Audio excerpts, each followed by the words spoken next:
In an apparently pre-planned stunt, Vice President Mike Pence abruptly left an NFL game in Indianapolis on Sunday afternoon after roughly 20 players knelt during the national anthem. "I left today's Indianapolis Colts game because at POTUS, and I will not dignify any event that disrespects our soldiers, our flag, or our national anthem," Pence wrote on Twitter after leaving Lucas Oil Stadium, where the hometown Indianapolis Colts were set to play the San Francisco 49ers, at a time when so many Americans are inspiring our nation with their courage, resolve, and resilience. "Now, more than ever, we should rally around our flag and everything that unites us," Pence said in a statement elaborating on his initial tweet.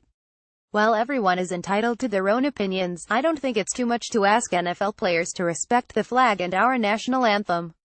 I stand with President Trump, I stand with our soldiers, and I will always stand for our flag and our national anthem." The San Francisco 49ers are the only NFL franchise to have had at least one player kneel during the national anthem in every game since former quarterback Colin Kaepernick began doing so in the 2016 preseason. Kaepernick, currently a free agent, began kneeling in protest of police brutality against black men. Apparently in anticipation of 49ers kneeling, the press pool traveling with the vice president in Indiana was told to stay in the vans that travel with Pence's motorcade because there may be an early departure from the game. Sen. Brian Schatz DHI criticized the apparently pre-planned move to leave the game on Twitter app. Adam Schiff DCA also criticized the move, particularly in light of recent controversies regarding private flights by members of Trump's cabinet that resulted in the resignation of Tom Price as Secretary of Health and Human Services. Followers also noted that before the game, Pence tweeted a 3-year-old picture of himself and wife Karen Pence in Colts team garb, later tweeting a more up-to-date photograph of him holding his hand over his heart during the anthem. Pence, the former governor of Indiana, is a longtime fan of the Colts. A spokesperson for the National Football League did not immediately respond to a request for comment, but 49ers safety Eric Reid, one of the franchise's most visible kneeling players, told reporters after the game that Pence's move was a PR stunt. "Does anybody know the last time he's been to a football game?" Reid said.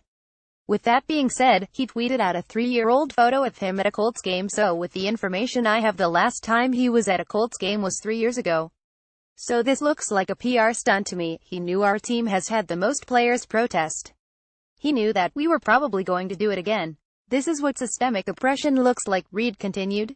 "A man with power comes to the game, tweets a couple of things out and leaves the game with an attempt to thwart our efforts.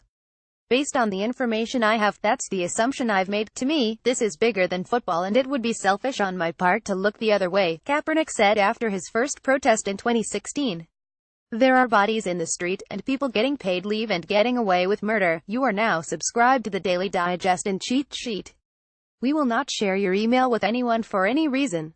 Kaepernick vowed to continue his protest until he felt that the American flag represents what it's supposed to represent. The protest incited controversy among football fans, and in NFL locker rooms, that reached a climax in September, when President Donald Trump asked his supporters during an Alabama rally, "Wouldn't you love to see one of these NFL owners, when somebody disrespects our flag, to say, 'Get that son of a bitch off the field right now'?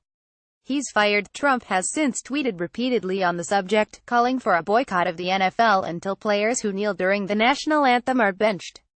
After Pence's departure from Lucas Oil Stadium, Trump tweeted that the entire affair had actually been his idea. The Colts beat the 49ers, 26-23.